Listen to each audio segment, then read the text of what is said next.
First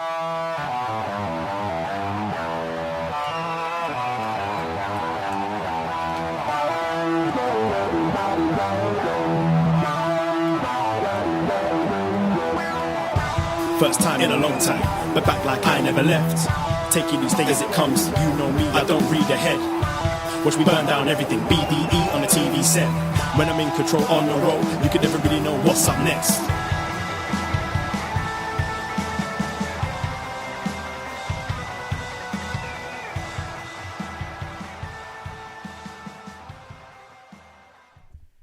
Hello. Hello, hello, hello. Oh, Braden Herrington here with Davie Portman. It's Twitch. It's YouTube. It's live. It's upNXTra. Oh, yeah, baby. We are Up Next. We are a podcast where we talk about NXT wrestling, WWE NXT. It's kind of been, it's been my shtick for way too long. And this week it's apparent that we can't just stick to one show. We want to watch all the shows. You could say we're your AEW friends. Oh, that feels wrong. We're your AEW friends. Feels wrong. Say it, Braden. Oh, we're your AEW friends. Up elite. Up elite. Hey, we still have NXT in the title though, so it's all good. It's all good. Yeah, it's upNXTra. Yeah, if you listen to Up Next, hey, thank you very much. You may be watching us live on Twitch, twitch.tv/upnextpodcast, and youtube.com/upnext. We decided that winter is coming, and why not we? No, wait. Why not we? Never mind. What were you going to say? Yeah, I don't know. Finish the thought. I'm curious. I was making a bad joke. So, we decided that we do upNXTra every Thursday, patreon.com/upnext. And that's just a show we've been doing every Thursday. And sometimes we decide to go live, and sometimes we not. Or sometimes we don't. But it's winter is coming, this like special Dynamite event. We thought, why not go live?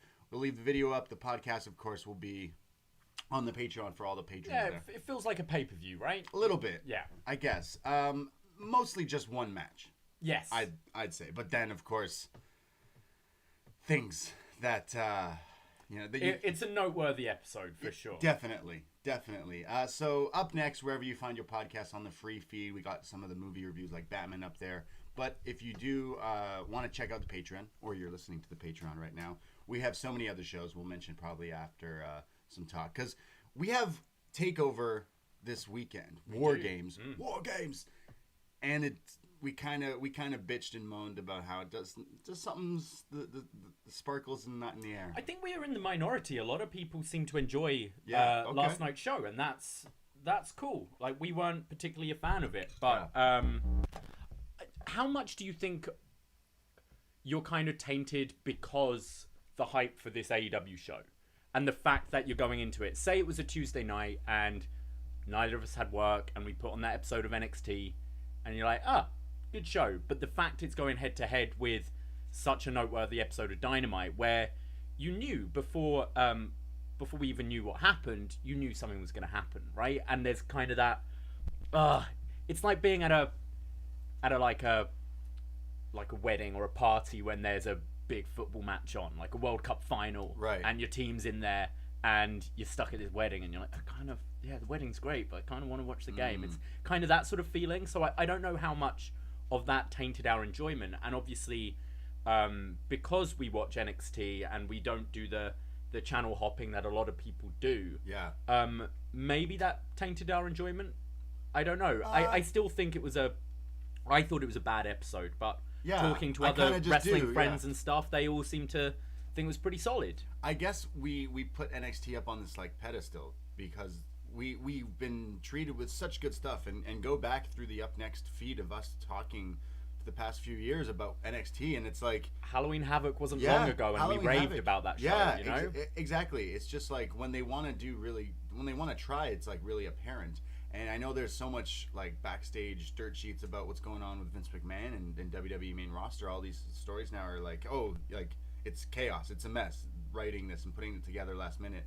NXT doesn't have that problem. NXT just feels like it's a WWE show, so it's on its way to have that problem. It feels like because the creative juices aren't flowing enough.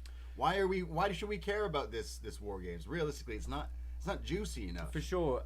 Chris Leone makes a good point in the YouTube room that he thinks the biggest problem with NXT is that the world title picture has been so unsettled since Cross's injury, which is true. Like Cross, that was, when was that? Back in August, September? Like it feels quite a while since we've actually had a champion. Sure, Finn won it, but he's not done anything since due to injury as well. So I think that's a big part of it, definitely.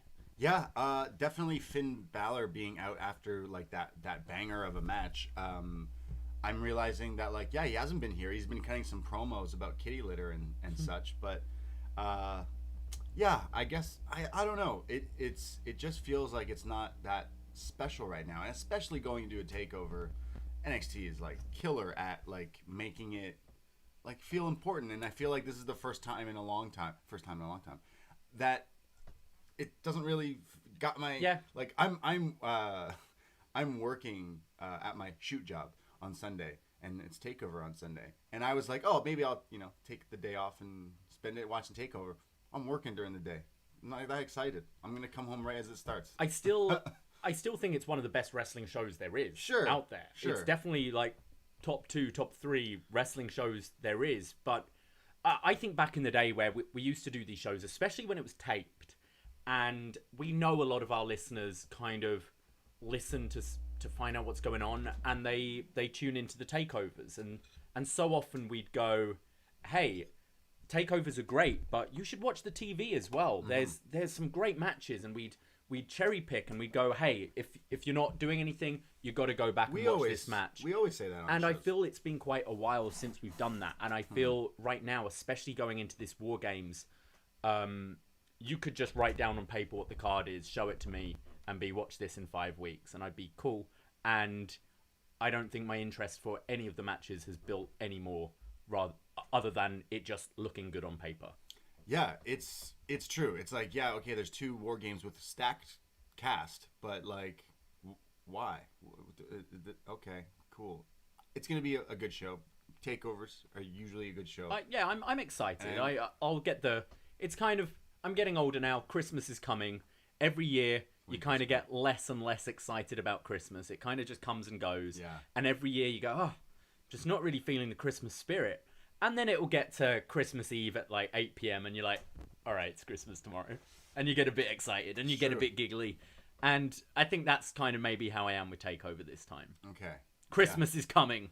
My mom says we should go over for Christmas dinner. Oh, yeah? On her, she said. Nice. So you're invited. On Christmas Day, or when is it? Christmas Eve? She said, you guys just pick a day and we'll have a dinner and get lit. So I'm like, that sounds great. That sounds good. She also got you a little gift. Oh, thank you. It's pretty great. You're gonna mark out. Oh, actually, okay. You're gonna talk about it on the show 100%. Exciting. I told her what to do. Okay. It's tiny, but right. The sentimental value, the sentimental value to you, you'll lose your mind. Is it a girlfriend? No, it's not. Oh, I'm sorry. I can ask her anyone at her office, around your age. She's tried to do that to me before. Oh, yeah. No, Mom. Actually, one of her coworkers is one of our neighbors, legit. Oh, yeah? Somehow, some way. She's like, wait, your son lives where? Oh, I live right here. I'm like, interesting. But yeah, Christmas dinner at the Brady's mama's house. We'll podcast. Nice. From the downstairs We'll just bar. go Twitch. Go on Twitch. Yeah, from the bar, you'll see. We're becoming... It's going to be like total BDE. We need the cameras rolling 24/7. That's funny you say that. Last night after we watched AEW, and we'll get into AEW, we swear. We watched... hey, this is upNXTra. This is what we do. This is a taster for people that aren't patrons. Yeah, this is patrons. the normal and this is what we do. Show. We get to the show eventually, but... upNXTra was half the year was in our backyard. Yeah. First of all. So, yeah. No sounds today. It's too cold out. Winter has come. But I was watching, like, Twitch feeds, and there's people who just Twitch their day. So, like, this guy I follow, I met in Japan. He's just a guy who walks around and has a camera on him at all times. He goes to a cafe, films it, doesn't ever stop recording for like 6 hours of his day. I'm like, Jesus. But 25,000 people are watching this. That's crazy. Who's what? Like, yeah. what? He's going to ramen spots and he's in Tokyo. He's like Shinjuku. I get the people that kind of film a lot and vlog, so then they'll edit it all together and they'll pick like funny bits out the day. Like there's a few people that what's his name, David Dobrik or whatever his name is. He kind of does that, and they're like quite entertaining. You'll go and watch, and it'll be a compilation of probably a week's worth of stuff with funny shit happening. Yeah. But yeah, literally just filming yourself walking every around. movement. He's like meeting friends for like noodles, and then it's like going here, and it's pandemic time, but like places over there, it doesn't look like they. Who cares? Who gives a shit? Yeah, apparently that's what it kind of looked. I was like, wait a second, this is from last week. I'm like, this is interesting. People are wearing masks, but yeah. So we'll just get it. Well, it's like, what is it? Ed TV. It's a movie where Truman Show. That's what we'll become. It's what we have become. Realistically, what have I become? What have I become? So yeah, twitch.tv/upNXTpodcast. We stream a lot. We mentioned we will be doing watch-alongs for TakeOver. We're going to do a watch-along and show for Triple Mania, just because it's Marvel versus wrestling. Yes. Like, come on, guys. You're sleeping on this show. Kenny Omega. So, in the space of Laredo a week, like, obviously we're going to get into AEW and the big news at the end, but in the space of a week, you're going to have Kenny on everything. AEW, Impact, and AAA. Holy. Wow. Has anyone ever done that before? Crazy. Probably not. I mean, AEW's only a year old, so probably not. So, yeah, we'll look out for those shows as well. We're in the time, like we mentioned, we're at home a lot now, Lockdown 2.0, and we have recording gear, and we're podcasters and stuff, and we like to go live. So just check the socials, at upNXTpodcast, Twitter and Instagram for the stories there. Because we'll just randomly, we're going to probably go live and stream Monday Night Raw, hang out with us, all these stuff. Because in these times, you're in the same boat as us, stuck inside somewhere and need people to hang out via Twitch or YouTube. I'm going to try it again. We need friends. Friends! There we go. The show hasn't properly started till we get one of them out. We should watch some In-Betweeners soon. So, yeah, join us for all the stuff we do, and you know where you can find us, because we're doing so much stuff on the Twitch and the YouTube and all that stuff. We're trying to figure it out. We're trying to learn how to raid and host and God knows what, but yeah. Okay. And moderate. Oh, yeah. Jeez. Like, we're an NXT podcast. Again, if you know, we talk about how we watch NXT, record the show, and then put on AEW and go from there. But we have a no AEW spoilers rule in our live chats on Wednesday nights after NXT. And of course, I said to you when I got home before we did the show, I'm like, tonight, there's no way people don't spoil this. And that's kind of what happened, unfortunately. Everyone's usually pretty good with it. Yeah. But yeah, I made an effort not to look at the chat at all. Normally I'm checking in and replying to people and making sure the feed's going well and stuff. But yeah, right at the beginning, we'd literally just given the disclaimer at the beginning, and someone had to go and spoil Sting. Who? What? Wait, what? Yeah. So you're getting banned. If any of you ever do that again, you're banned. You're not our friends anymore. Shadow ban. You're not our friends anymore. Yeah, obviously spoilers happen. Everyone has a different kind of relationship with spoilers. I know John Pollock doesn't give a shit about spoilers, and that's cool. I feel you're somewhere in the middle. I am, unfortunately. I really don't like being spoiled. Sting, I kind of saw it coming anyway. We've kind of been calling it for a while. It didn't bother me too much, but I'd have been mad if I knew the end of the show. That would have pissed me off, and would have ruined the match for me. Okay. Because that's kind of just how I am. No, with I them. understand completely. It's same with movies. Like, you watch a movie, you don't want to know what happens. I remember I used to be, when Lost was big, obviously I made quite clear, I was a big fan of Lost. Yeah. Used to be on the message boards for that a lot. And the UK would get, for season 1 and 2, we'd get the episodes months and months after the US. And times were different then. It wasn't really, you couldn't really download as easily or find websites or whatever. So the Channel 4 forum for Lost would be obviously spoiler free, because it would go with UK time. And I remember one night someone just came in, this troll, and spoiled all this shit that happens in season 2. So fucking mad. So fucking mad. Wow. And was getting flashbacks last night during the Twitch stream. PTSD of being spoiled. It's not like when the Harry Potter, some guy just I punched someone. Yeah, someone ran down the street and just yelling, someone dies and everyone loses it. Spoilers, the books have been around for a while, but someone spoiled Sirius Black's death for me. Okay. Because people would get the book and read it in one sitting. Of course. Whereas I'm a pretty slow reader, and I'd read them in about a week, which is quick for me. And someone in science spoiled that Sirius Black died. Didn't even really care about Sirius Black. Yeah. And it's one of the only times I've ever punched someone. Wow. Over Harry Potter. And he was like, I deserved that. I was like, yeah, you did. On brand of being British. Yeah. We haven't talked about... I'm not super into the Harry Potter. I read some of the books and saw some of the movies, but I'm like so behind. I gotta... The films are pretty shit. Yeah, all right. They look cool, but the books are good. I get that vibe. The books are good. Like, I've seen Lord of the Rings, and those are incredible. Lord of the Rings are incredible. They're my favorite films ever. Yeah. And great book. Yeah. So, Harry Potter reviews down the line. Sure, why not? Once we've done Batman. No. So we had, dude, we're talking like 2 years down the line. Yeah. I was on Twitch the other day, and we were talking about Batman and how we did the Mask of Phantasm and stuff. And I know we were talking briefly about Reservoir Dogs from last night with the Undisputed Era. But someone I think it was Cino, who was like, yo, your next series should just be Tarantino movie. I'm like, Jesus. Not bad. Yeah. Not bad. Like, Tarantino, I wouldn't mind tackling a director. Like, I love the Christopher Nolan movies. Like, they'd be good. Like, Tarantino would be cool. Yeah, I think so. We'll think about it. We got all these Batman Lars movies. von Trier, that would be interesting. Who's that? Some fucked up director. Oh, okay. Yeah. Who's the director who directed Catwoman? The artistic. What was it? Potif? It's just like one something like that. Motif.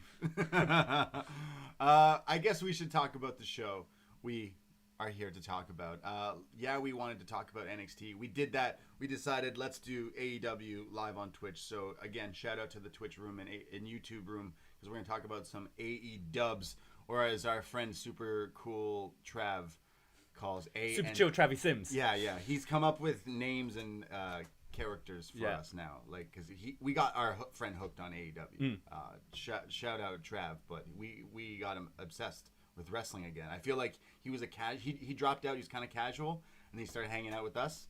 Now he fucking is obsessed with wrestling. Yeah, we ended up watching Kenny Okada Part 1 at like 4 a.m. last night.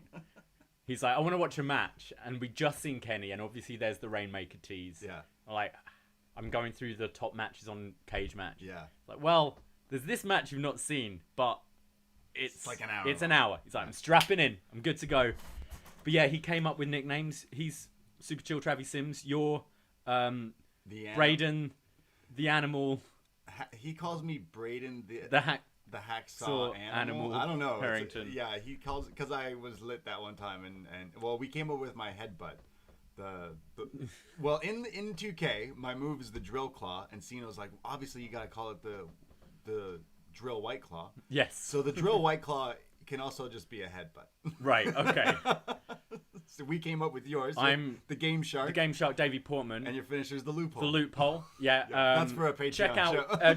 Become a world champion to maybe find out one day what that is. This might be the best behind the BDE if we get to that ever. But we might need to add a tier if I'm ever going to tell that story. That's a tease to get people to sign up for the crazy tiers. That's like 1 month only. Yeah. And it gets deleted, right? Yeah. After you listen to it, it blows up. It's live. Once it's done, it's done. The loophole. It'll be a whole episode on loopholes. Yes. Take that as you may. So let's talk about the show. AEW Dynamite. Winter is coming. Now, I'm going to get right to the point. Screw all that other shit for a second. Sting. All right. He's here. He is. He made it to AEW. I've been joking. I'm not even a Sting fan. But once I get behind something, I go 100%. I got an addictive personality, and I'm like, fuck it. I think Sting's going to show up. And I kept saying that, I think months ago.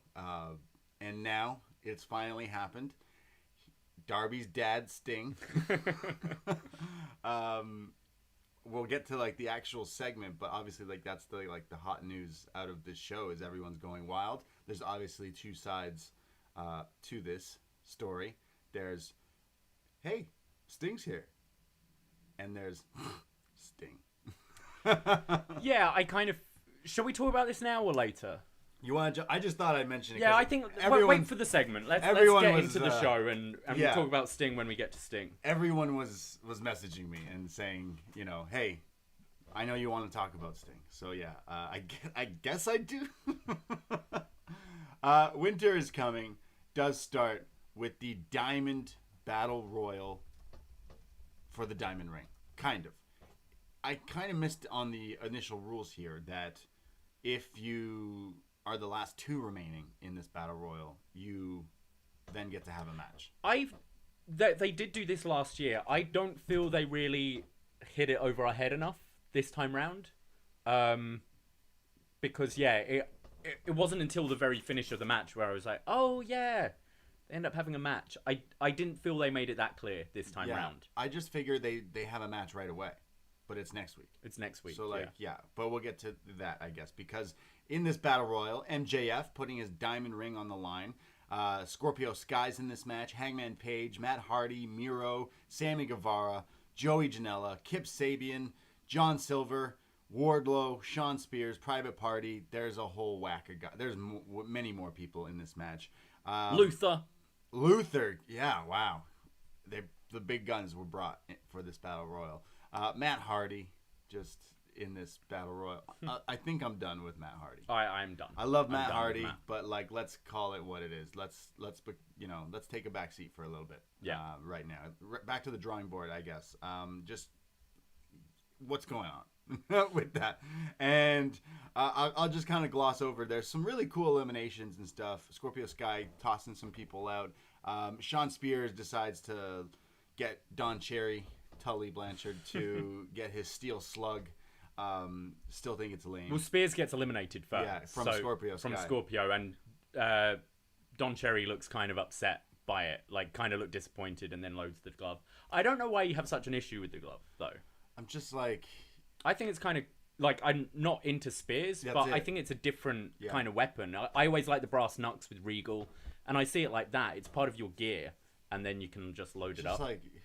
It's just a glove. Like, I just... Then it's got metal in it. I like the brass knucks, because you throw the brass knucks, you put them on, you drop them. You don't have to wear this, like, silly glove. And I know, like, there's history with wrestlers, and he's trying to, pay homage and all that stuff, but just strange. I mean...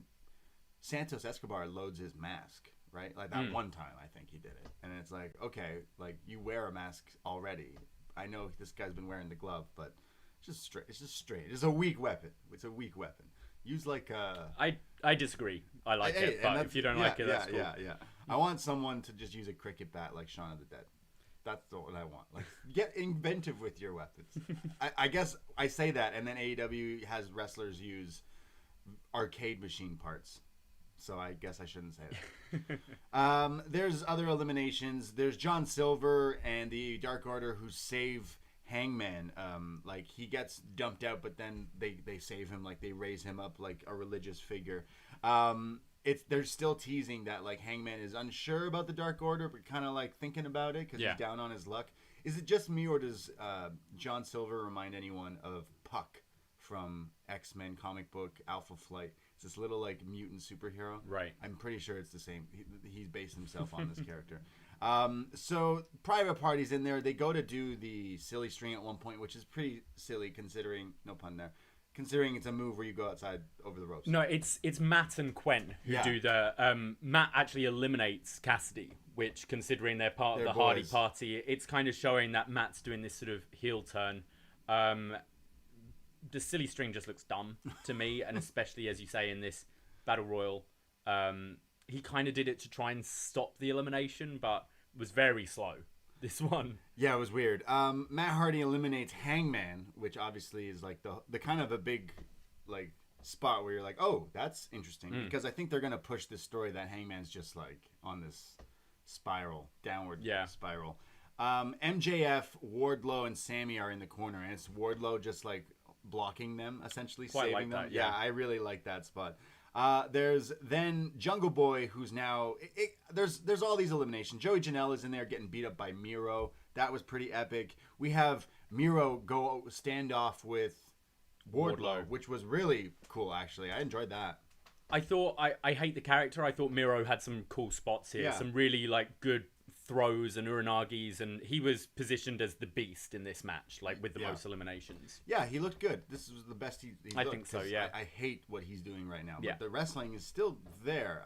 He does some belly to bellies and stuff, but it's MJF, Sammy, and Jungle Boy now, and there's Jungle Boy who's up top with Sammy going at it, and in a great spot exchange on the apron, which you kept thinking, awesome, yeah. These guys are these young cats in AEW. Those spots always worry me because the margin of error is so slim. So although you're doing all these stuff, it's going to be so easy just to slip and then you're out, and especially if you've got more shit planned. It's crazy. I mean, it's happened before in Rumbles and things where people have been eliminated when they're not meant to, but super impressive between these two.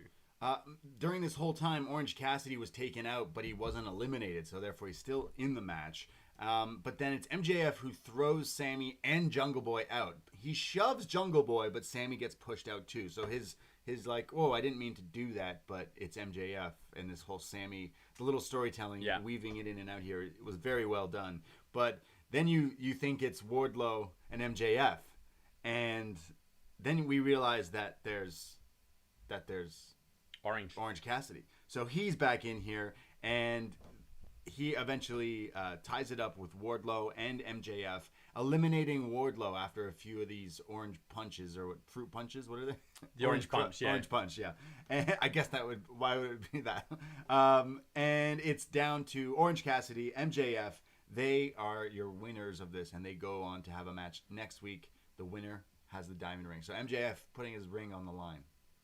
I thought this was actually pretty good. I think the idea of a battle royal should be to focus on different stories that are going on, and I always think kind of the Andre the Giant battle royal that happens at WrestleMania doesn't take full advantage of that, because you often have these smaller stories that are going on. Take this year's WrestleMania, for example. They weren't going to do a battle royal because of the pandemic and stuff, but I feel the Otis versus Dolph match wouldn't have been on the main card if that was it in Tampa in the stadium. But Otis eliminating Dolph in the battle royal and getting the girl is a nice story you can do for your mid-low carders, and that's where I quite enjoy battle royals. I thought the beginning was a bit sloppy. Obviously, there's a lot of people, so things are going to happen. I thought Matt Hardy was given way too much, because he's this new character. I get Hangman kind of being on this bit of a losing streak, but I'd have been a bit more interested if it was someone other than Matt Hardy. I would have been more interested if, obviously the thing is, you're already this screen over this whole thing because it's for the diamond ring. I'm assuming Orange Cassidy's not going to walk around with the diamond ring.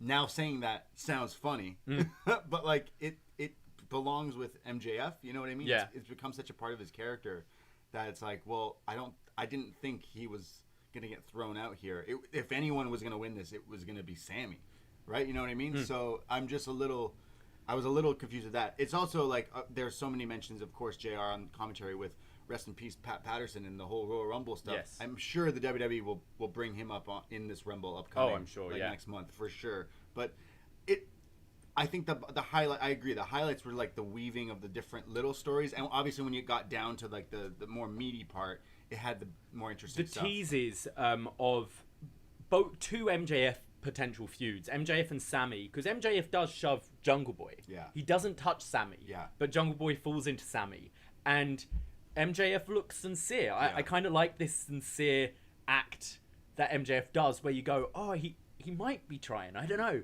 And he's like, I'm sorry, I didn't mean to. But also the tease with MJF and Wardlow. Yeah.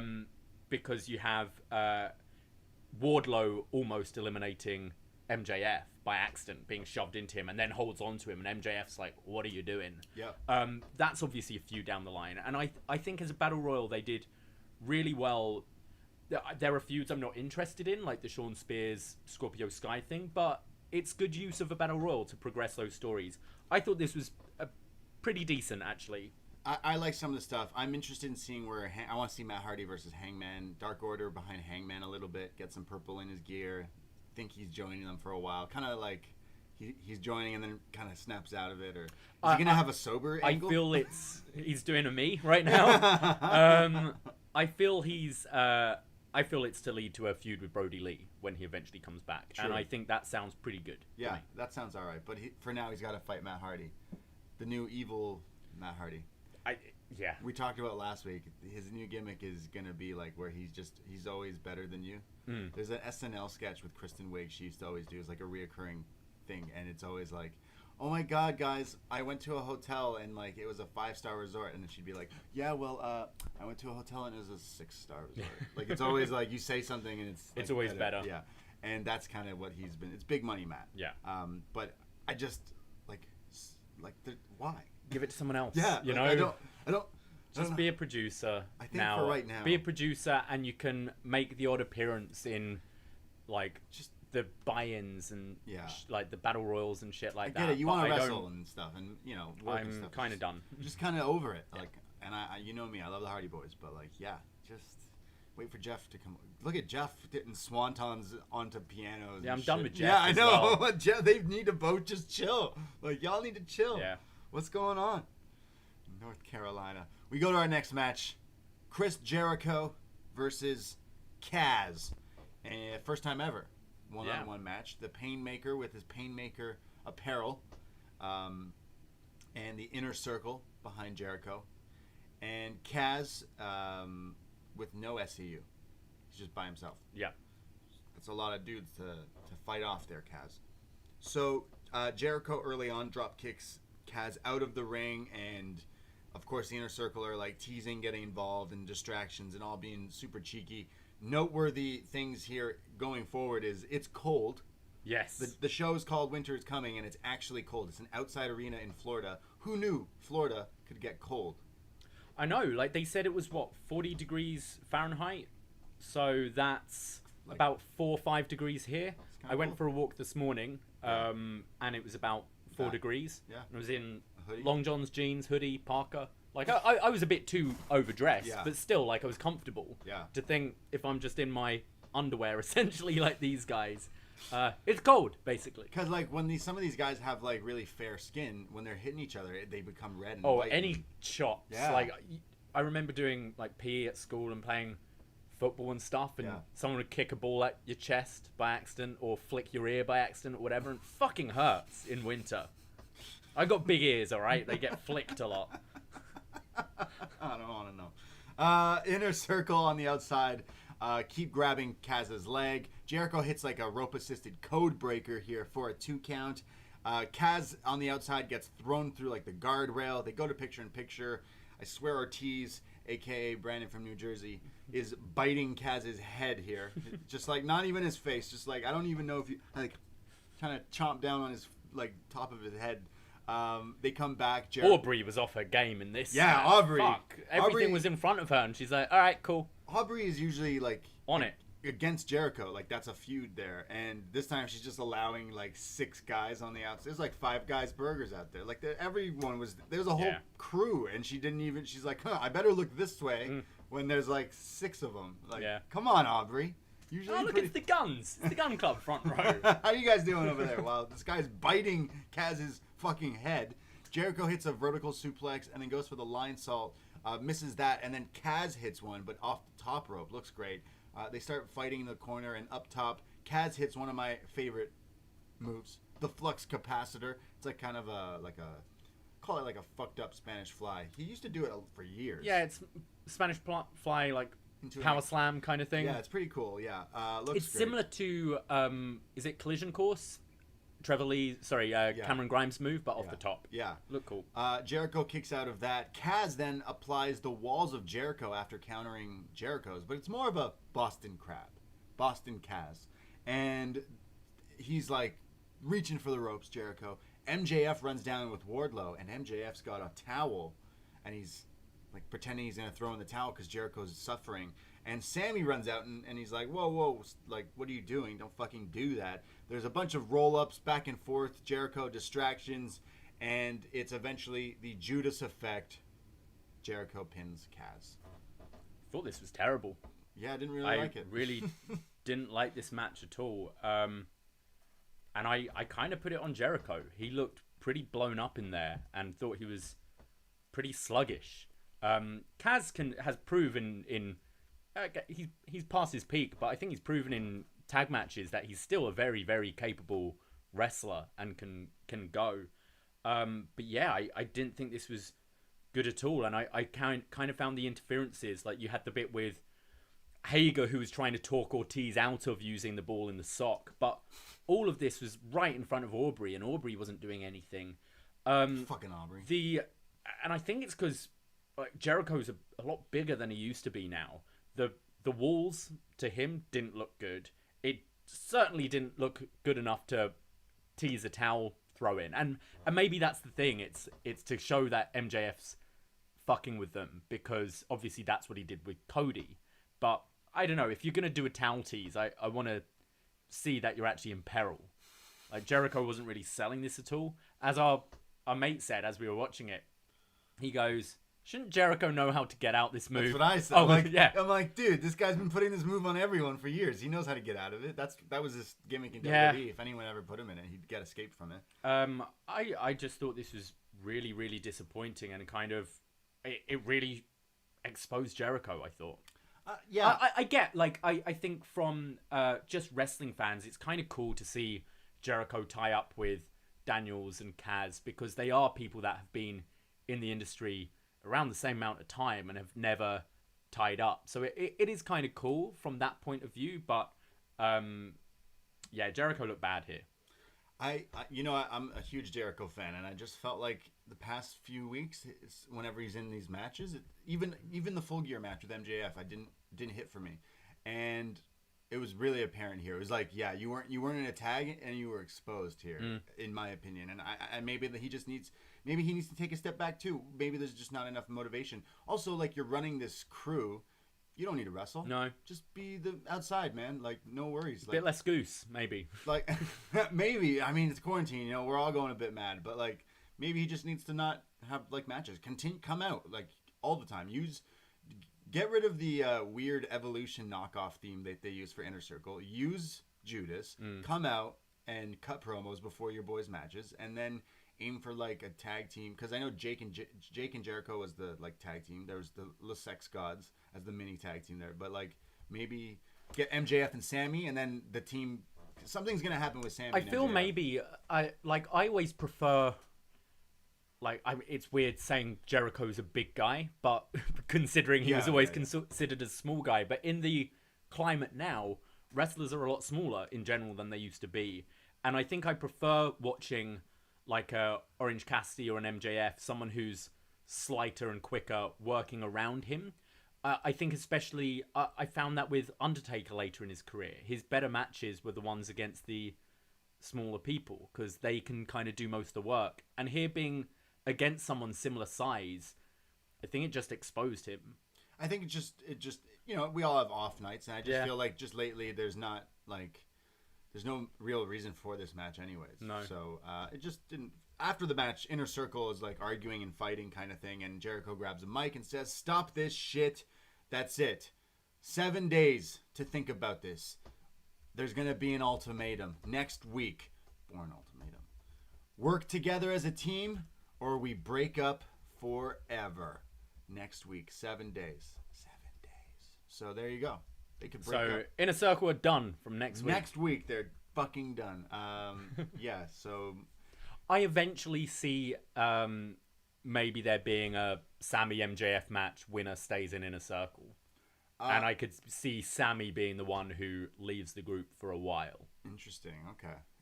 There's also talks of a Tony Khan in some interviews was like, yeah, I'm not opposed to, we have some ideas for trios titles. So there's something the Inner Circle could definitely benefit from.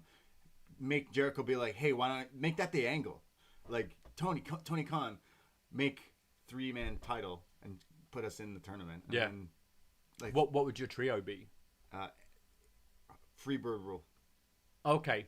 Oh, I was thinking more of splitting. So you'd have like Jericho, Hager, and Sammy, and Inner Circle. MJF with LAX, or Proud and Powerful. Yeah. That kind of thing. Yeah. I don't know. Yeah. But yeah, not a bad idea. Right? Like something. Because it's just weird that Jericho's like, there's just no, we're going somewhere with the MJF thing, but other than that, they're not doing anything. It's like Proud and Powerful aren't challenging for the titles, or like there's no. Proud and Powerful are severely underused. Yeah, I think so too. They've really come into their own characters because they get to do the funny stuff with Jericho. So I think they're okay. But when Santana is someone I could see breaking out as a single star definitely down the line. I think he's got it. He's cool. He is cool. He looked cool in Vegas. But yeah, I see next week being more of a kind of another sort of town hall Vegas kind of segment. Like they're not splitting up, but it's to tease that dissension. Of course. So I'm okay with that. Just didn't like the match. We have the Young Bucks backstage with Alex Marvez, and they're like, hey, next week we have a match against the Hybrid 2. And then they asked Marvez, hey, remember when we super kicked you? And he's like, yeah. And he's like, yeah. Well, remember when we won tag team titles? I was like, okay. Out comes, I'm sorry, Max and Anthony, I think. I'm not too sure. These guys, the Acclaimed, they interrupt the interview. And they go, whoa, it's the Young Bucks. And they have their new book in their hand. And they start, the one guy starts rapping. And he talks about their new book and making fun of how the picture of them looks like they're both looking at each other's junks. The Young Bucks. It does, to be fair. They're dumb thugs.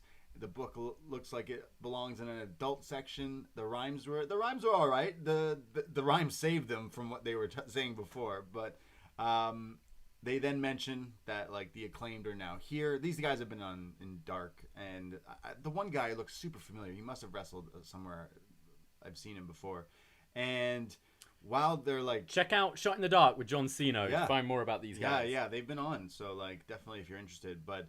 Because they've done the rap thing before, but here's the first time seeing it on Dynamite. And it's all for a setup as Hybrid 2 from behind attack the Young Bucks now. And it's like this like beatdown in the backstage interview area. And then the one guy is like, World Star! And like trying to film him with his phone.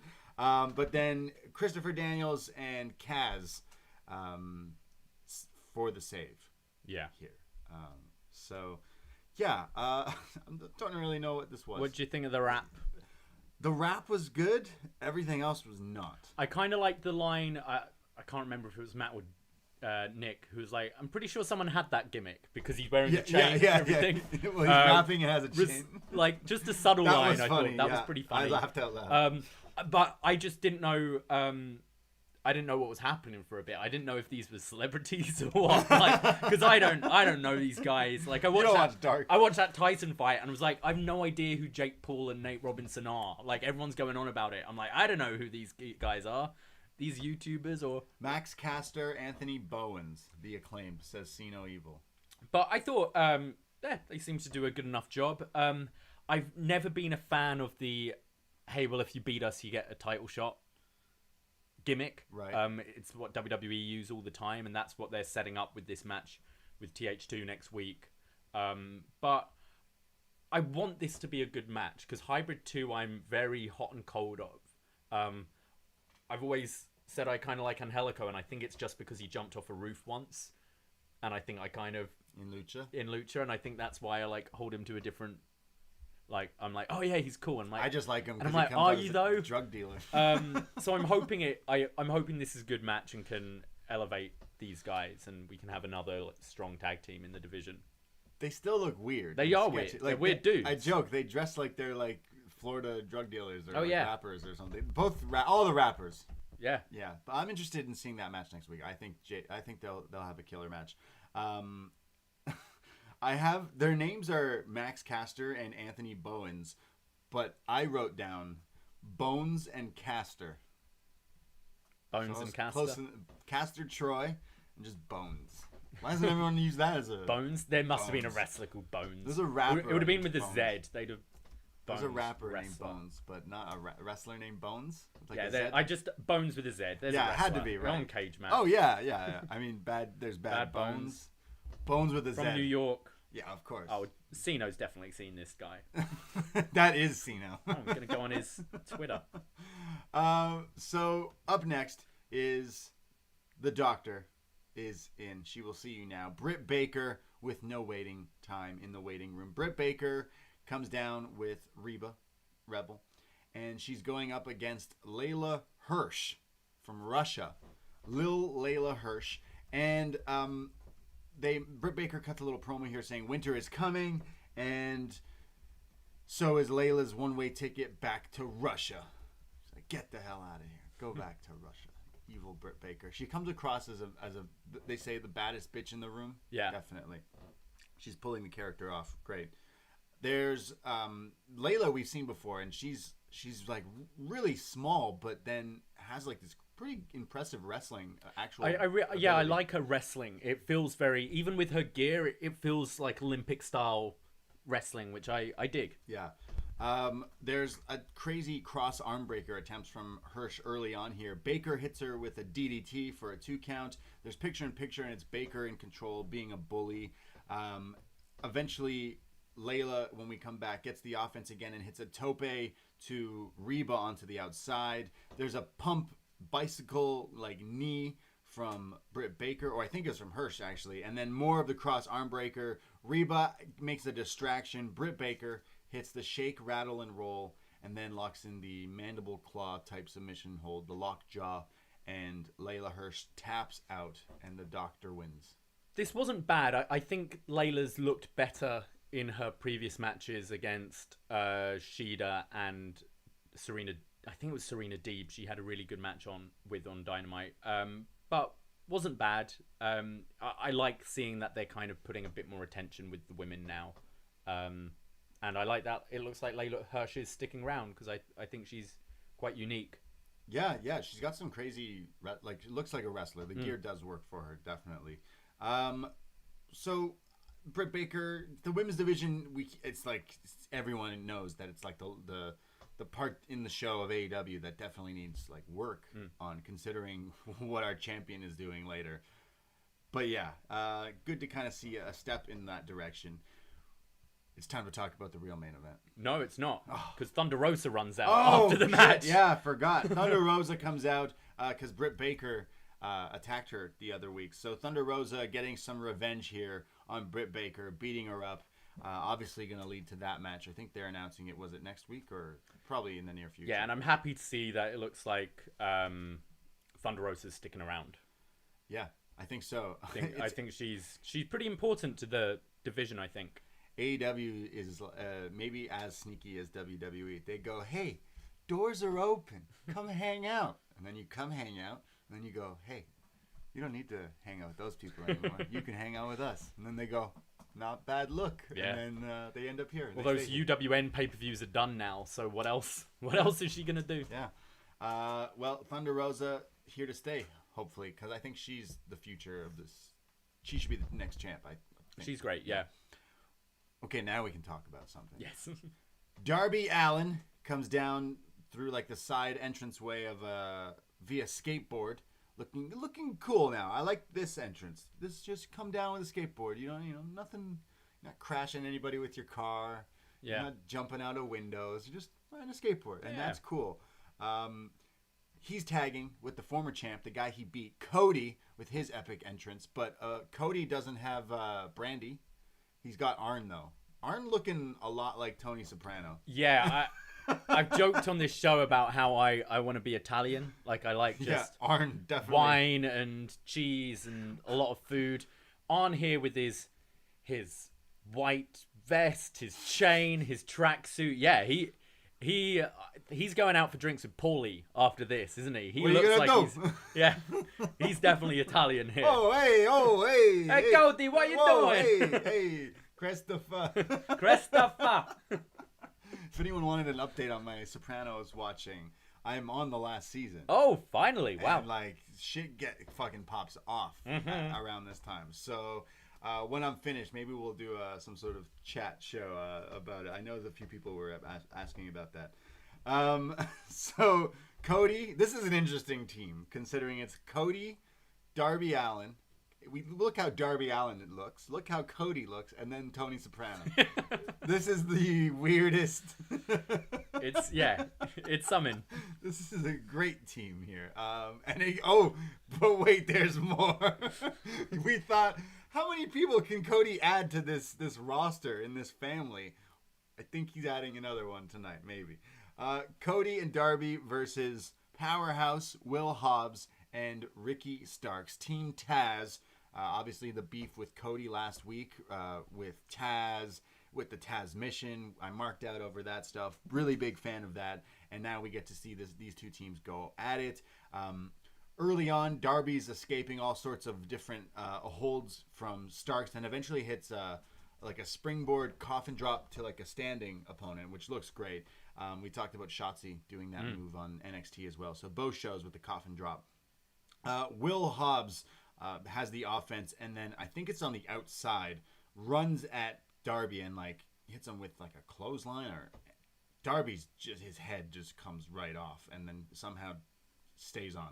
I don't know what the fuck, how this guy didn't get knocked out from some of these strikes on the outside. He definitely has a death wish, this kid. He's getting thrown around. He's probably like, yeah, do whatever you want. Yeah. Throw me around. And Hobbs is like, all right. Hobbs is huge as well. Like, it's scary. Some of these just like freight trains and clotheslines and shit. Like, it pretty scary. He gets Darby in the ring and he hits him with a suplex and then starts doing push-ups while looking over at Cody on the apron and then flips him off and says, fuck you, Cody.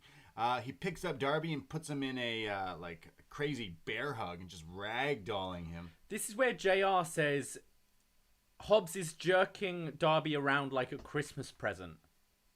JR, what are you doing with your Christmas presents? It's a cat in it. It's like just shaking it around. Just open the damn thing, JR. It's not like that. Come on, Jim. Ricky Starks is in, but Darby headbutts him to try to get out of there. But eventually there's Hobbs who gets the offense again. They're tagging in and out, who hits Darby with this. Not only is it a belly-to-belly overhead, but it's you mentioned someone flicking your ears, bugging your ears. Well, this is what Hobbs would do to you then. He grabs both of Darby's ears and then belly-to-bellies him with the guy's ears. This is crazy. Imagine someone doing that with Jeff Hardy's ears. The things in the... This looked crazy, especially the size difference. Finally, though, Darby makes the tag to Cody. He comes in. There's a springboard drop kick, a running pump kick, big boots. There's eventual, the crossroads, the Cody cutter, and then does like a double rope jump, Pascata, crossbody to Hobbs, and then it's in the ring. Darby tagged back in, and he tagged himself in before Cody did that crossbody, and hits the coffin drop. It was off the Cody cutter. He jumped off the top and got tagged on the ankle with the Cody cutter. And Darby then hits the proper coffin drop, crazy looking move to Starks, pins him. The TNT champion Darby Allin winning this matchup. I like the team of Cody and them. I did as well. I quite enjoyed this match. Both did kind of good old school tag wrestling of trying to isolate in their corner. Both had the heat at some point. I thought Hobbs looked great. I think it was the most I've seen Hobbs, actually, because we've only really seen him in squashes. He really impressed me. I like the finish, and I kind of want to see Cody and Darby tag more and do this finish of the Cody cutter with the coffin drop, because I think eventually, because as he was doing the springboard and Darby tags his ankle, I was like, oh, he's going to knock him out. Yeah. And I think that's awesome if you revisit the feud down the line, that one day Cody going for the Cody cutter, Darby tags, and he does knock him off the top rope. I think it's a good sort of setup for a match down the line. But yeah, I found this pretty enjoyable. Yeah, I liked everyone involved. Powerhouse Hobbs, the new name, the new look, the new everything, the Taz gear. It's totally the right look for him. It's the total right move. I'm a fan of Ricky Starks. I like seeing Ricky Starks got the gig here because he's gonna be the fall guy in Team Taz. We kind of saw that, but he's ran with this like he's a secondary mouthpiece to Taz, and he's great in this position. And like just because he's losing I don't think it hurts him. And didn't they? I think they explained that Taz wasn't there because he's still like pissed off about Cody bringing up his son and shit. Shooketh. Yeah. Well, he's spending some quality time with his kid. He's like, hey, I want to hang out with you. Hook, Rufio. So after this match, there's kind of like a beatdown of some sorts because it's Cody and Darby, but it's Starks and Hobbs who are super pissed off here. And Arn Anderson tries to get involved, but now there's a beatdown on Arn. Oh my God, Tony Soprano's getting shot at here. And Tony's like trying to fight back as well. He's like trying to Arn. Sorry, yeah, Tony. He's like trying to break out from Hobbs, and he's this. Obviously, Arn used to be a great wrestler, but he's older now, and he's like going one-on-one with Powerhouse Hobbs here. He's getting beat up eventually. Eventually, Hobbs beats down on Arn. Oh, sorry, I'm being corrected. Taz was there. We watched this late, guys. Yeah, sorry. wait, I was like, wasn't Taz there? Because I think Taz gets in on this beatdown with Arn. Yeah, Taz is there. Yeah, Arn is getting beat down. Cody's getting beat down. Darby's getting beat down. Brian Cage is the one who makes the save here to like beat down on Arn. Dustin's run out too. Yeah, Dustin's there. It's all chaos. Everyone's out getting beat down. The Cody team is getting beat down. And then the lights hit. The Videotron, the screen, shows winter, snow. It's like forests in a snowstorm and all that. See like crazy blizzards and like kind of apocalyptic kind of things and spookiness with the blue tones. Very filters. Game of Thrones-esque. Yeah, and then like different shots of different things, and one of the shots is a crow. The snow starts to blow in Daly's place. The guitar hits, and it's Sting! Yeah! The icon! In like the 5th variation of this theme. Holy shit! Yeah, they tried to get it's very similar to his WCW theme. It's like a crow. It's even got like the kind of like drums in it and stuff. Sounded pretty good. Sting is here. He comes down to the ring with his cool looking jacket, his new AEW Sting shirt, which in 24 hours has become the most sold t-shirt in Pro Wrestling Tees history. What? Really? That's what they said. Jesus. Sting pulls out the side of his jacket like a flasher, reaches in, pulls out his epic, iconic baseball bat, comes down to the ring. Team Taz scatters. They're shook. They looks like they've seen a ghost. It's Sting comes into the ring, stares down Arn, stares down Dustin, goes over to Cody, gets right in his face, looking at him like, "Hey, kid." Then turns his attention to the TNT champion. Sting used to be the man on TNT. I think it's like crazy year gap of how many years it is. And he was in the final match on WCW on TNT back in 2001. Crazy. Yeah. So what, like 19 years, 18 years, yeah. Something like that. Turns over, looks at Darby Allin, gets real close, face to face, nose to nose, face paint to face paint. And he's like, "Hey, son. How you doing? How you doing in here? You're doing a good job." Sting kind of saving the team here of Darby, Cody, and Arn, making his presence known at 61 years of age. Yeah. It's Silver Sting. Sorry. Because of his hair.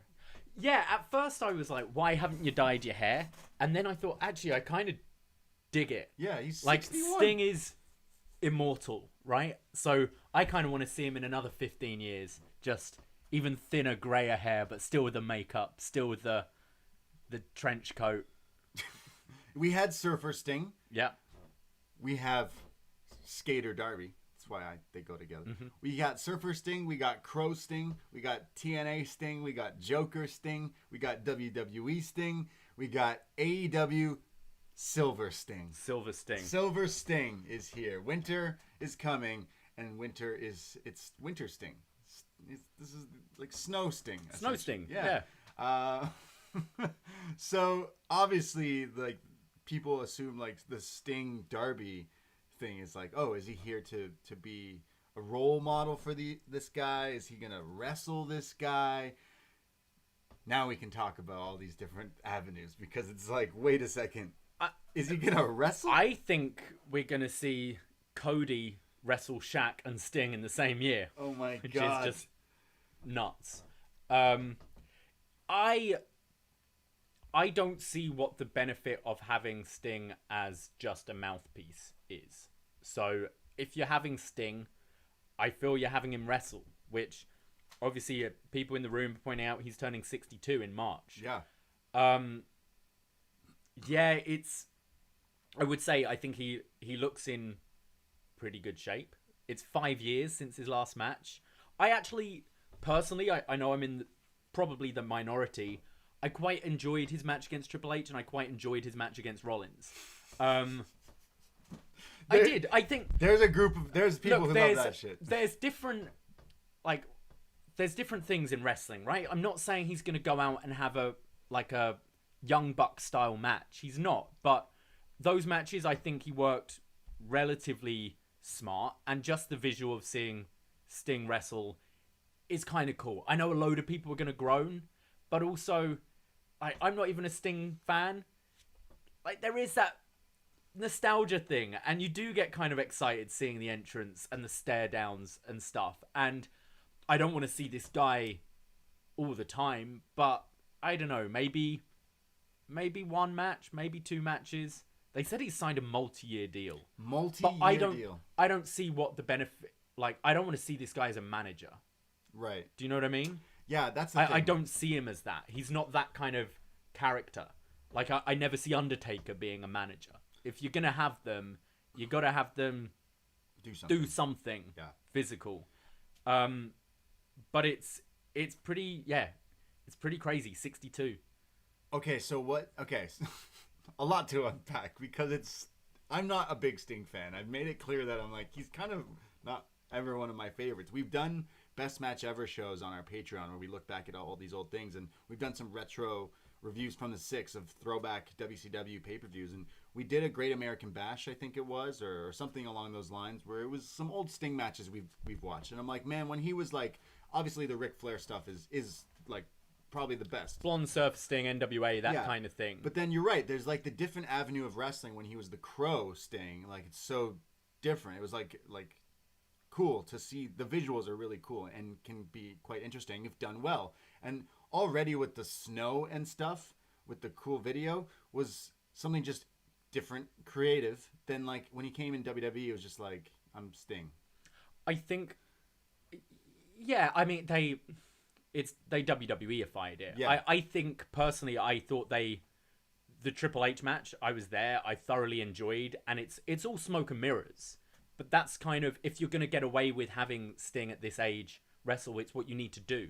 And I think Cody would be the perfect person for him, because Cody wrestles that old school style, and I think all Sting needs to be able to do is a Stinger Splash, a Scorpion Deathlock, and the reverse DDT. Yeah, what's he called it?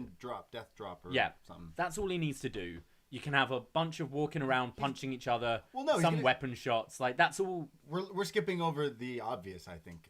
It's going to be Cody, Darby, Sting versus Team Taz. Yeah. That's what's probably going to be. You'll probably have him, in a tag. Yeah. And then I do see a Cody singles match down the line. I think so, too. That would be the match I do. And then that's if I'm Cody, selfishly book that match. That's it. Just have the 6-man, have the singles, and then go out on your own terms, not with an injury, you know? Maybe don't take a buckle bomb. No buckle bombs. But I feel like this guy can help younger people. He can be, maybe they didn't sign him. Maybe he's going to be in a producer role or other roles, right? We don't know at this, like, he could be doing other things after some on-air screen as well. So I feel like, I'm not necessarily over the moon that it's like I gotta watch Sting, a 62-year-old, 61-year-old guy wrestle, but like if it's just to do that one and done kind of pop stuff, secret little positions, not secret, but like little 1-2 matches here and there, then like cool, and that's what it's gonna be, right? Think of like your Goldberg who comes back into WWE, shows up for his like minute match, doesn't hang out with young stars and give like advice, doesn't want to work with Riddle, right? Like, you know, like doesn't want to help put over people. Sting has, like, Goldberg's never been a good wrestler. Yeah. Sting has the brain, right? Where I think you can do some smoke and mirrors and have something that passes. I think we we're talking about an eventual Shaq match. Like, he's going to be better than Shaq, right? Like, I don't know. Maybe. I think as long as it's not Matt Hardy on TV every single fucking week and wrestling a bunch, which I don't think they're going to do. I feel they're going to be smart enough with it. I feel there's that nice tie with TNT, where it kind of feels like you're going full circle. Like, he finished WCW with TNT. He's ending his career essentially in what feels like the new WCW, which is, he was always that guy. He was always the WCW guy. He was never that WWE guy. I mean, yeah, he had that run, but he's not a WWE guy. Yeah. So I think it's him ending his career on his own terms, and like a legend like that, I think deserves to do that. Yeah, and we're not even like saying. I know some people love this guy. They love everything he did in his prime. You can't take that away. But it's just like, yeah, he's an older guy now, and he's not really like going to be wrestling. He's probably going to do a few matches, and that's it. Yeah. And that's what I'm okay with. Wasn't really a big fan of him in the TNA era, anyways. The Joker Sting I did not like, but it makes sense in this time now. In this company, this is a company that really do focus on like the younger guys. So when they do bring in these legends, it's to help. Like, Taz is here to get Will. Look what Hobbs is going to be a huge star now, and it's They because use of their her older rub. guys correctly. Properly. Yeah. Yeah. There's not just like, I just, again, the Goldberg thing is Goldberg comes back and then gets injured, but wins the match in a minute, and then fucking wins the title from your hot star, Kevin Owens. Yes. And I'm never going to get over that. Like, And then the same with Bray. Like, I'm It's not like, a Bray come fan, on. but they repeated it it's again. like, come on. Like, Yeah. So Sting's not coming in and beating And then Moxley. shits the bed as soon as they try and do a match longer than 2 minutes. Yeah, like Sting's not coming in beating Moxley for the title. You know what I mean? Like, so to have him come out with the nostalgia thing with the different, WWE is always like a variety show with you get one match that's actually wrestling with the cruiserweights and things, but wrestling is always like that. So AEW's going that avenue with this nostalgia stuff. I can see people just being like, Sting, that'll put butts in seats. It's like, well, it will. People are talking, and as you said, like, people have already Yeah. bought the T-shirt, so it's working. There are going to be cynics. Yeah. There's always cynics. It's wrestling. Everyone's Yeah. a cynic. I want to see Sting and Darby do some shit. I have faith that they're going to do this thing right. Yeah, I think so too. It's very interesting. And how many fucking people does Cody need in his crew? His family. The Sting, Silver Sting, yeah, Silver Surfer Sting, Silver Surfer Sting. and Skater Darby. Yes. I can't wait. Darby's gonna do the crow makeup, like I said. I gotta see that. Darby hanging out in the rafters. It all came together. Well, it's all looking up. It happened. I mean, it fucking happened. Cody's won face paint too. Yeah. They Fuck should yeah. all face paint up. They all face paint up against Yeah. Team Taz. Do the special in a few weeks. Return of Stardust. They're gonna. I heard Tony Khan say that they're gonna plan a nice big Christmas show, like whether it's taped or not. Santa Sting. Santa Silver Sting. Whoa, he's got the gray. He just needs a beard, not the goatee. Then they're gonna do like some sort of New Year's thing as well, like some New Year thing. So like it looks like they're continuing with the weekly kind of Dynamite specials that happen, which once in is a while. great. Yeah, fantastic. It feels like every 4 weeks you got some kind of special, and I think it's fantastic. Yeah. That's it. Sting is here, guys. It happened with the bat, the thing. The T-shirt is, the T-shirt, but it's apparently people loved it and bought it. So, fuck yeah, go support Sting. We go from one icon to another. Hikaru Shida, backstage with Alex Marvez. Marvez asks Shida, "Hey, are you scared about Abaddon? Because you're gonna face Abaddon next week." And Hikaru says, "Abaddon is just a girl doing cosplay. I do cosplay once in a while." And then something backstage kind of makes a noise, and she gets spooked. She's so scared. She's like, sorry, can we restart this? Can we do this again? Oh, sorry, Hikaru, we're live. Oh, okay, I gotta go." And runs off. Your AEW Women's Champion. This better be a heel turn. Otherwise, this is so dumb. It's bad. Have they not, like, surely you watch and you learn, this did not work with Seth. This killed Seth just a year ago with The Fiend. Yeah. Being your Scared. babyface champion, scared of this dude in makeup. Yeah. unless this is Shida turning, which seems bizarre. What? This is so stupid. Yeah, I don't get so this. stupid. I never want to see a babyface scared of another wrestler. Heel, fine. Be the scaredy cat. But this made me angry. It's so bad. I don't understand. The scared thing. Like, Cameron Grimes on NXT is so scared of Dexter Lumis. It's so bad. TC Padgett in the Twitch room is saying, I think it was more to put over Abaddon. Then have Abaddon's first feud against Britt Baker. Scare the shit out of Reba and Britt Baker. That's fine. They're heel characters with comedy edge. They can be scared of this demon thing. Reba especially. Reba, yeah. Just torment Reba. Your babyface champion. Be doing makeup backstage and she appears in the mirror. All the old shit like that. Yeah. But your champion who, let's face it, this title, this women's division hasn't been booked well.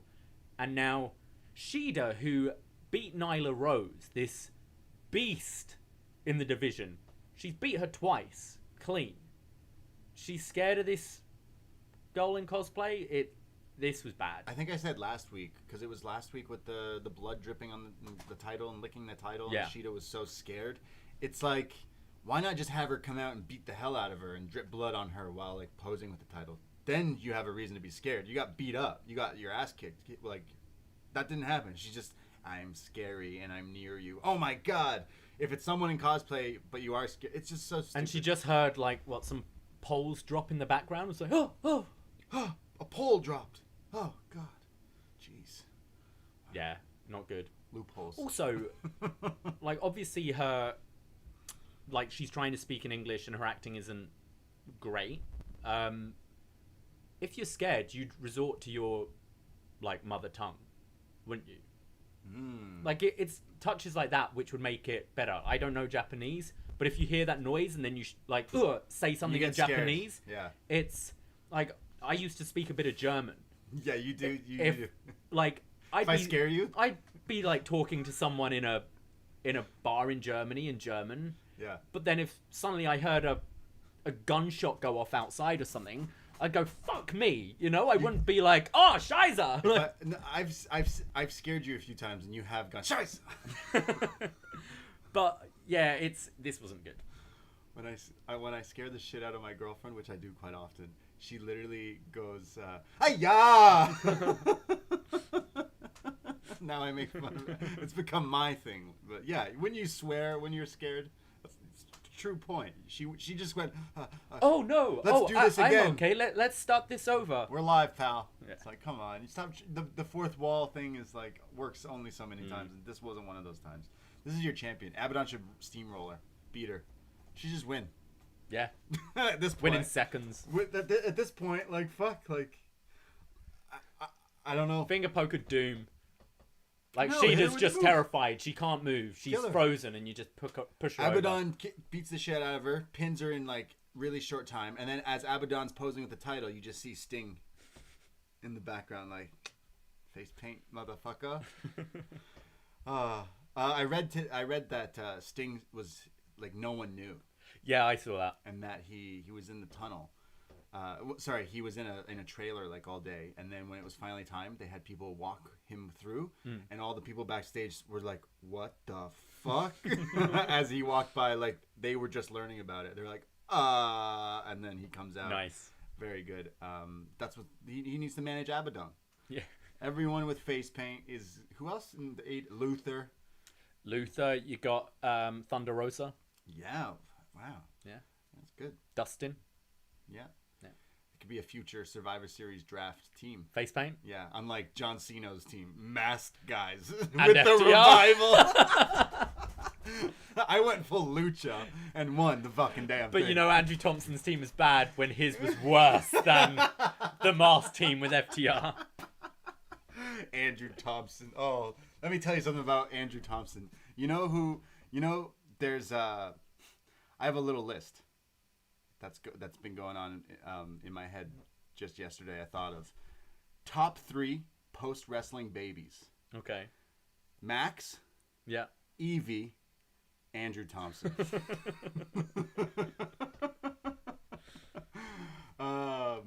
I know people were mad because Andrew Thompson does the news reports for Post Wrestling and posted like the results of AEW, and people were like, "I can't believe he's posting spoilers." I'm like, "Well, he's reporting the news. Report, yeah. It's the news." He is doing fantastic stuff for Post Wrestling. All the postwrestling.com stuff Andrew's been doing has been fantastic. Definitely check him out and support his YouTube and all that. We might see him at the Rumble. Let's go to the real main event. Winter is coming. It's the main event. Jon Moxley cuts a little promo here with Big Platinum, the title belt, on his shoulder. He says, "A touchdown in Jacksonville. I could feel the tension in the air. It's the calm before the storm. Today feels like a holiday. The magic is in the air. It's the biggest night in Dynamite history." And, well, it was just an idea. I joined AEW and I bitch slapped the pro wrestling world in the mouth.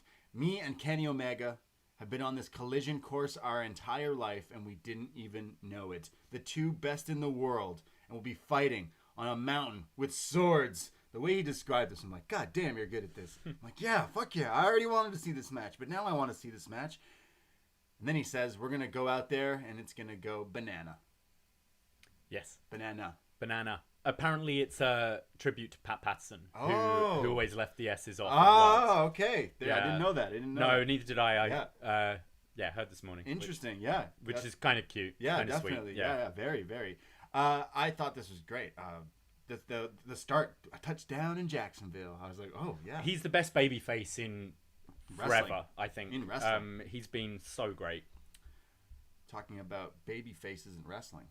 Don Callis, Impact Wrestling, joins the commentary team. Kenny Omega's boy is joining the commentary for this match. Winnipeg's own. And yes, it's time. Kenny Omega, the cleaner, comes out with his epic entrance. No sweeper ladies. No sweeper ladies. Justin Roberts saying he's held 16 singles titles, is on an 11-match singles winning streak, 33 wins in AEW, which is more than anyone. He just launched his own supplement. He's weighing in at 224 pounds, born and raised 1,700 and something miles northwest of North Carolina. Yeah. He is Kenny Omega. Yeah, Kenny comes out with some fresh looking gear here, looking clean, I might say. Looking like he's in a world title match, even without the girls coming out. Like, he's cut that, and I think that's such a power move too. Yep. Like, we don't need that. And the curtain pulls, and it's him in the epic gear. He comes out, his actual tights, once they take off his like jacket, are fucking clean. I know the group that does it is Haoming Mask or whatever. We have the All In, the mask logo is those guys. Okay, cool. And they have like a shop over in, I'm sure they got work in the US or something, but in Japan is where he gets his gear made from them, and like this gear is clean. I could be wrong, but it almost looked like there was the Dragon Ball Z dragon like weaved in there. I don't know what this was. And it was winter colors as well, like white and black and blue and gray. Then Moxley's got like his camo Call of Duty blue as well. So it's like real blue on brand kind of stuff. And I will say, this already has this big match feel from both their entrances. But then, I know this started last week, but the gear color thing that they show you when the match is starting says Jon Moxley with the little AEW title beside his name, with then the two colors, like, again, in Call of Duty, with the colors of his gear, and then underneath Kenny with the colors of his gear. And I'm like, whoa, that's so... Yeah, it's cool. I believe they did it for the women's title match last week, so it must be their championship match thing. Yeah. I think it's great. Another nice little touch is them pointing out that TNT have allowed them to run over. It's a 60-minute time limit, so if the match goes beyond 10 o'clock, that they'll stay on air. I don't think it did go beyond 10 o'clock, but it's just such an easy little thing you can throw out there. So if you're watching live, you don't know where it's going. Whereas I think it's something you tend to watch... like we'll be watching and it's 3 minutes till the end of the show. Okay, we're gonna get a winner here or whatever, and it can kind of take you out of it a bit. Just an easy little line that can make you even more invested in the match. Definitely, and we feel that way. Remember in some of the old WCW ones, they'd be like, "Hey, if this main event runs quick, we have some backup matches to fill the time for the show." Like it's like they did it on NXT once with was it Samoa Joe, Sami Zayn. They had other matches that they were advertising. They were like, "Oh, and we got this and this, and oh, we'll have to push that back to next week because this match is still going on." I was at that show and I was upset I didn't get to see the matches they advertised. It's Kenny Omega, Jon Moxley, AEW World Title on the line, and it's the gentleman agreement about no garbage wrestling. No garbage wrestling.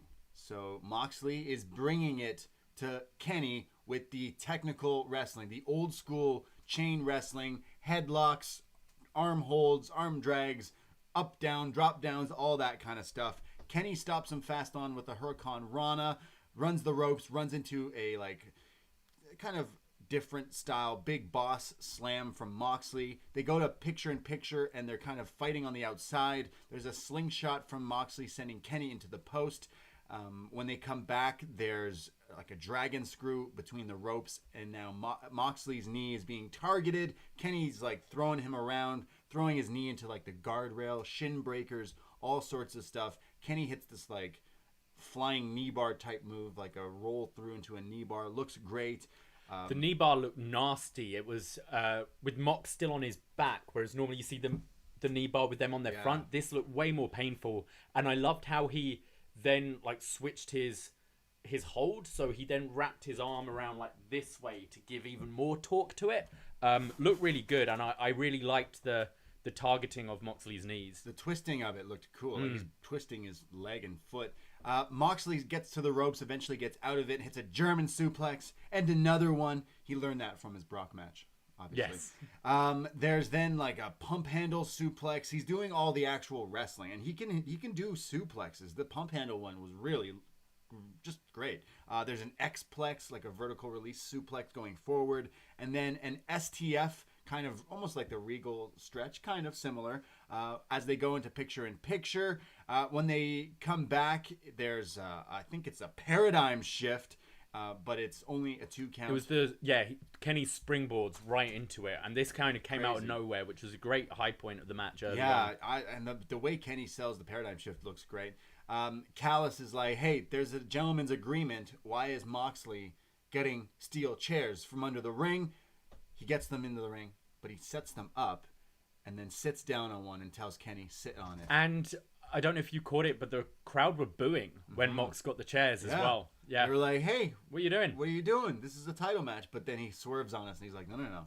We're going to sit down and we're going to have a duke it out. Yeah, back in the day, a gentleman's agreement. A gentleman, you challenge it to a duel, you slap a guy, and then you gotta kill them after. But they sit down. Kenny agrees. They sit down and they just start smacking the shit out of each other. They're slapping each other. Moxley starts hitting them with jabs. Kenny tries to hit him back. They're just punching each other. These didn't look like working punches, especially the first one from Mox. Was just like right in the cheekbone. He clocks Kenny and he's got a shiner for sure, 100% from this spot here. They're just nailing each other with these strikes to the face and to the head. This is awesome. They then get off the chairs. Kenny gets decked where he like almost falls into the corner over the chair. Looks great. He's selling it like he's so dazed and confused, but then hits him with snap dragons. There's then crazy exchange from both of them, counter after counter. Another paradigm shift, but he can't get the cover on Kenny right away. Kenny gets to his feet and hits him with his own kind of paradigm shift move, the Tiger Driver 98, but more of a Angel's Wings kind of version of it, but looks great. Kenny now has this like sadistic look in his face, like the cleaner is taking over. He hits Moxley with knees and more knees, goes for the V trigger. Moxley catches the knee. There's counters after counters. There's Kenny, who sets up Moxley for the Rainmaker, the part where you lock the guy's wrist and the wrist control and then you spin him, but he turns it into the ripcord knee. He even does the Okada dropkick followed by the Rainmaker pose beforehand. The Rainmaker pose does the ripcord knee.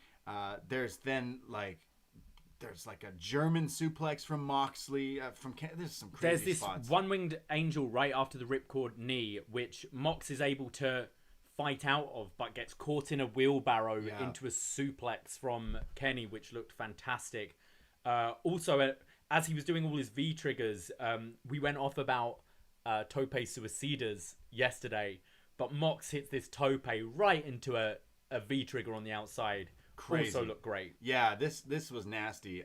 There's then Kenny teases the Phoenix Splash at one point too, which is just insane. After the whole Rainmaker stuff as well, we see them now up on the outside. They're fighting onto the outside now, and it's Moxley who hits him with a paradigm shift onto the outside, where there's padding, but there's also parts with concrete and guardrails. So Kenny gets dropped on his head there, and the referee's like, holy shit. Yeah, it was meant to be into the heater, they were saying. True, yeah. But kind of missed and looked even worse because just landed on the concrete. Because you see there's the padding, then a strip of concrete, and then the heater. And it seemed like he got it right on the concrete. So the ref is like checking on him like, oh shit, Kenny's down. Calls over, more referees and trainers come out. They're all investigating, looking over at Kenny, who's on the outside. Moxley's like, what do I do? Don Callis leaves the commentary table to go ringside to kind of check on him. He's like, check on him. Is he okay? Like, is he okay? What's going on? Is he okay? He's genuinely worried for his buddy. And then Moxley just is like, no. This is a title match. Fuck this. Picks up Kenny, goes into the ring, and while this is all happening, Kenny starts to stagger and get to his feet. Don Callis slips Kenny Omega a microphone after talking on it. Yeah, because it's like he's teasing. We had the towel tease earlier. It's like he's teasing that he's going to quit on behalf of Kenny. He looked like he was going to kick Kenny in the head at one point. He's the position to boot Kenny in the head, and then has the mic and is like, whoa, is he okay? What's going on? But as the refs are kind of leaving and getting Callis out of there, the ref isn't looking. Kenny Omega has the microphone, nails Moxley right into the head here, busting him open, and picks him up, hits him with a V-trigger and another V-trigger. 4 V-triggers. Moxley is bleeding. He is looking like he's concussed. The glossed over look, doesn't know where he is. We've not seen our champion look like this. Even in the I Quit match didn't look like this. Kenny picks him up on his shoulders for the one-winged angel, and nobody kicks out of that. The new AEW World Champion, Kenny Omega. Fantastic match. Really, lived up to expectations. Really, really, really enjoyed it. Moxley is just such a different performer now than he was in WWE. Kenny, this was main event Ken here. The one thing, my one criticism, and I know it led to the finish, I hate this kind of tease of a wrestler being hurt, because the idea is we know as fans that this is quote unquote fake. What? So when they do this thing where medics and referees are checking on them, they're trying to make you feel that this is not part of story, that this is the performer, Kenny Omega, potentially being injured. Yeah. But when it's scripted, I'm like, well, Mox has won the match. The idea of wrestling is you hurt someone enough so you beat them, right? You can win by having them so beaten down that you pin their shoulders to the mat, they're knocked out, you submit them, or they can't make it back to the ring. So I always fucking kind of hate these bits, because it's like, well, no, Mox has won. If you're all checking on Kenny and he's outside motionless for a minute and a bit, Mox has won the match. But it's nitpicking. It's really nitpicking on this match, because obviously it led so well to the finish, which I loved. I've got no problem with this dirty finish here. Yeah. With Don Callis, who is obviously so tied to Kenny Omega and his history. No problem with that. Finally pulled the trigger on a proper heel turn. I'd argue that he's been heel for a while, but now it's there. All the doubters, Kenny's a dick. Kenny's a bad guy. We've been saying that on this show. That I keep saying to you, hey, he hasn't done it yet. He's teasing it, but he hasn't fully done it yet. Tonight, he nailed him with the mic. He said, leave the garbage wrestling at home, and then brings in a guy from Impact. And I loved, it felt like a callback to the Montreal Screwjob, with afterwards. With Callis and Omega just running out. It felt very like, I think it was like Slaughter and Briscoe, who was just, as soon as Shawn won the title, he grabbed the title and they're like, we got to get you out of here. We got to get you out of here. And they run through the back. The camera follows them through, and like you see, like some of the wrestlers backstage, the talent, like they're like, "What the fuck, dude? Like you're Kenny Omega. Why'd you do that?" And then he's like cowering. He's like, "We gotta get out of here." The video of them running is so great, and they go right through the parking lot. He's got the title. They're running, and fucking Alex Marvez. He's like, "Hey, what's going on? What are you doing?" And Callis says, "You want to hear what we're doing? You can hear us talk about it this Tuesday night." And Marvez is like, "Well, but Dynamite's on Wednesdays." He's like, "Yeah, AEW Dark. No, Impact Wrestling. Yeah. This Tuesday, hear all about it. Kenny Omega will talk." And they get in a car and they drive off. Yeah, exciting stuff.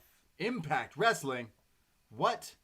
Yeah, obviously there's this agreement now with Impact, which I think is really cool. I think it's great that AEW are opening the doors up to all these different companies. Personally, I'd love to see the women come over from Impact. I think that's going to help them a lot. It opens up the opportunities. I know the Bucks have been teasing matches against the North and Motor City Machine Guns. That excites me a bunch as well.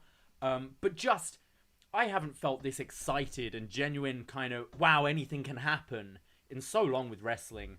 And I really, really got that here with this match and this finish. Yeah, okay, I can say I really enjoyed this main event. It had that big match feel that they were aiming for. Even just the entrances. You watch wrestling for a long time. You watch entrances, you go, okay, yeah, I'm stoked for this. And these boys delivered. Moxley is a totally different animal in this company, like totally different person. So fantastic to watch. And right away, Revolution has to be this rematch, and it's must see. You want to see them fight. We've already seen them fight with spider webs of barbed wire. What the fuck are they gonna do at the next one? Like they gotta do some epic. Don Callis in a shark cage. Like wow, I have to see this. And the fact that Kenny is now this like heel dickhead character, I love it. He made a G today, but he did it in a sleazy way. I thought this was great. This was the Kenny Omega that I wanted to see. You know what I want to see is Sting. No, a video. Kenny, Don Callis in their car, in the highway. Kenny in his gear. They drive up next to Everrise in their gear. Give a little nod through the window. Drive off. Canadians. Yeah. I want to. I'm interested in seeing. Although I'm not a big fan of Impact Wrestling, but the fact that we mentioned AAA Mania, like Triple Mania is coming up with Kenny defending a title. They got Impact. Like Kenny's showing up on all these shows. They're opening the doors to all these other things. It makes sense. WWE kind of used to do that. Look with the ECW and all these other things. So why can't wrestling? It's only going to help the business. Yeah, it only helps. Like I think Kenny in some recent interviews was like, yeah, we would work with WWE if they wanted to. Like opening all the doors for everyone. Just wrestling. It's better for everyone if we're allowed to do this. So as much as I don't like, I think Impact is pretty BC level wrestling. It's the talent there that make it good. Absolutely. Right? Like it's the talent of the wrestlers, right? So I'm excited to see that kind of progress. And the more companies that are elevated, just the better for the whole business. Yeah. Like I agree, Impact is C level, but why not try and make it B level? You know? Yeah, like that's not just because Impact's like had such a bad history. Like, why not try? Yeah, I really enjoy this main event. Obviously, the episode here tonight, they treated it as if it was going to be some sort of like pay-per-view. And, we're going into the dark ages. Winter's coming. It's Sting. It's Sting. The lights went out. I feel like it delivered with the obvious, like, Sting showing up is a big, like, wrestling fans. Everyone's going to be talking about it today. It moved the needle there. But for me, I like my wrestling for matches, like the match quality, and I actually really, really enjoyed this match. Oh, the pace of the show as well was just match. I loved this show was just so entertaining. So Kenny doing the Rainmaker thing, obviously like tying in stuff. They're trying to open that door so badly, and I feel like that wouldn't be a bad idea going forward after post-January for the other company, considering the hype of Kenta Hideo Itami, whatever. You know, he was tweeting and kind of teasing some things about Wednesday night, kind of teasing that he, you know, took out, maybe he was the guy that took out Moxley. Maybe it was the Machine Guns. Machine Gun Carl Anderson. The Rascals. So there's so many avenues and doors and talent exchange stuff. But when it comes to, like, still AEW, I really think the story of Moxley, kind of now he's dethroned. This is the first time he's been beaten. So it's like it's a big step in a story progression. Yeah. Not just opening doors with other companies, but the actual Dynamite show is like, whoa, our guy it's like Austin lost the title. What do we do? So you want to tune in to kind of see what happens with him. Absolutely. I obviously do the Impact reports every Tuesday. Yeah. It's going to be hot this week. Yeah. I'm actually going to be doing a show as well, I believe, with Andrew Thompson on either the post feed or the upNXT feed or maybe both. But it will be free. So if you are interested, just check out our Impact report and post show on Tuesday. Perfect. And then you're going to be talking about Kenny again next week. Absolutely. With Triple Mania. Or Kenny. Yeah. Kenny. I'm down for it. I had to bust out the Kenny as God's gift to wrestling painting that has offended people on my Instagram. Who cares? This got us so hyped. We were watching this with our buddy, and he was like, "Okay, I understand Kenny Omega. Like he's good." And then we watched Kenny Okada, and he was falling asleep before we put it on. And then by the end, he was like, "Now I gotta go to bed." He was like, "Geez, great stuff." I'm super stoked with this direction of. He's my favorite guy to watch, and the final like turning a guy heel happened tonight. With it needed to happen. It needed to happen. Great. Yeah, great. I'd say like the episode, the first hour, kind of was like, but the main event and Sting selfishly made me really enjoy the show. And I know we were super negative on NXT, but so I much preferred this show to NXT. No questions asked there. We're gonna be talking to Kenny. You're gonna be doing the Impact. We're going to be doing Triple Mania on the Patreon. Obviously, we do upNXTra every Thursday on the Patreon. We thought we'd go live with Twitch and YouTube today. So shout out everyone joining us on the live things. Yeah, anyone listening live, you've still got time to get in feedback for the January 16th, 2013 edition of NXT. We'll be recording in probably like 30, 40 minutes. The debut of Pac. Yeah, you've still got time to go back and watch that. 45-minute show. And then also still got time to go back and rewatch December to Dismember, which we'll be recording tomorrow. So we'd love to see your feedback for that. Patreon.com/upNXT. Yes, of course. And if you're listening to this on the Patreon feed, thanks for supporting. But thanks for supporting wherever you support. Twitch, YouTube, all that stuff. Join us on the Twitch because we not only do these like random live ones. We do Wednesday night, NXT obviously, but we mentioned the Triple Mania. We'll be also doing like video game streams and all that stuff. So twitch.tv/upNXTpodcast is where you can go and do that. And of course, Twitter, Insta. Yeah, and let's send some love to our YouTube room as well. Yeah. So thank you to people in our YouTube room as well today. Adam, Trigon Kwan, I don't know if I said that right. Darren, Jonathan Pine, Chris Leone, Suren, thanks for joining us as well. Thanks to everyone in the Twitch room. YouTube.com/upNXT, Twitch.tv/upNXTpodcast. Yeah, Instagram, Twitter for all the updates of when we go live. We usually tweet out when we're like, hey, we're going live and stuff. So Twitter, Instagram @upNXTpodcast. We'll always be posting and randomly doing shows like we did here today. And the December schedule for the Patreon's up. Look at all the shows. Get watching. Join our book club, if you will. Watch all the stuff we watch. Hang out with us the next month of quarantine. Holiday season. Winter is coming. Winter is here. Thanks for listening and supporting. I myself, Braden Herrington. You can find me on Twitter and Instagram @TheBrady. And you can find me @Davie Portman. And we'll be back in your ears, or maybe on your live streams in the very near future. So thank you for listening. Take care. Goodbye. Be safe. And oh my God, it's Sting! Ahoy! Bye.